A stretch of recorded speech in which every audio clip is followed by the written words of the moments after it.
తాజా అంశం చూస్తున్నాం. నల్గొండ జిల్లాలో అవినీతి నిరోధక శాఖ అధికారులకు భారీ తిమింగలం పట్టుబడింది. విజిలెన్స్ ఎస్పీ భాస్కర్ రావు ఒకరి నుంచి లక్ష లంచం తీసుకుంటుండగా అధికారులు వలపన్ని పట్టుకున్నారు.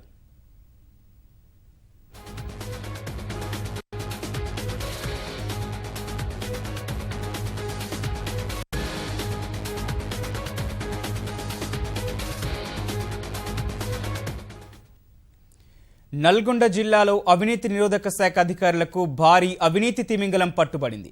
విజిలెన్స్ ఎస్పీ భాస్కర్ రావు ఒకరి నుంచి లక్ష లంచం తీసుకుంటుండగా అధికారులు వలపన్ని పట్టుకున్నారు.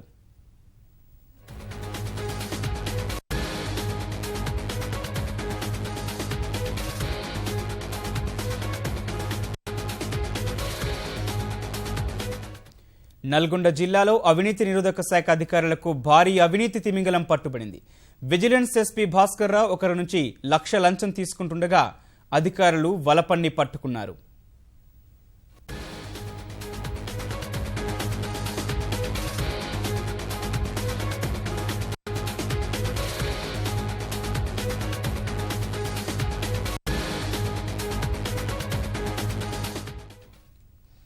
ఈ అంశానికి సంబంధించిన మరిన్ని వివరాలు మా ప్రతినిధి స్వామికిరణ్ అడిగి తెలుసుకుందాం. స్వామికిరణ్, తాజా అంశానికి సంబంధించి పూర్తి వివరాలు ఏంటి?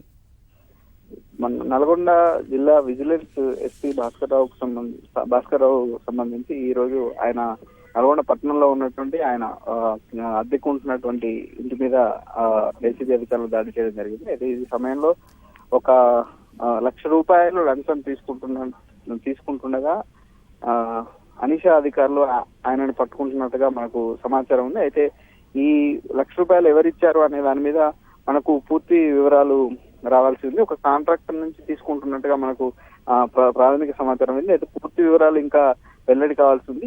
ఇప్పుడు కూడా ప్రస్తుతం అనిషా అధికారులు ఆయన ఇంట్లోనే ఉన్నారు. మనకు ప్రస్తుతం ఉన్నటువంటి సమాచారం మేరకైతే ఆయన అనిషా వాళ్ళకి చిక్కినట్టుగా మనకు తెలుస్తుంది. ₹1,00,000 లంచం తీసుకుంటుండగా అధికారులు మనకు పట్టుకుంటున్నట్టుగా మనకు సమాచారం ఉంది. పూర్తి వివరాలు మరి కొద్దిసేపట్లో మనకి బయటికి వస్తాయి. ఎందుకంటే ఇప్పటికీ అధికారులు ఆయన ఇంట్లోనే ఉన్నారు. ఆయన కూడా ఇంట్లోనే ఉన్నారు. పక్కా సమాచారం మేరకు ఒక ఇచ్చినట్టు అంటే ఏసీబీకి అందినటువంటి ఒక ఫిర్యాదు మేరకి అనిషా అధికారులు దాడి చేసి ఆయనని పట్టుకున్నట్టుగా మన సమాచారం ఉంది ప్రస్తుతానికి. రైట్, ధన్యవాదాలు స్వామి కిరణ్.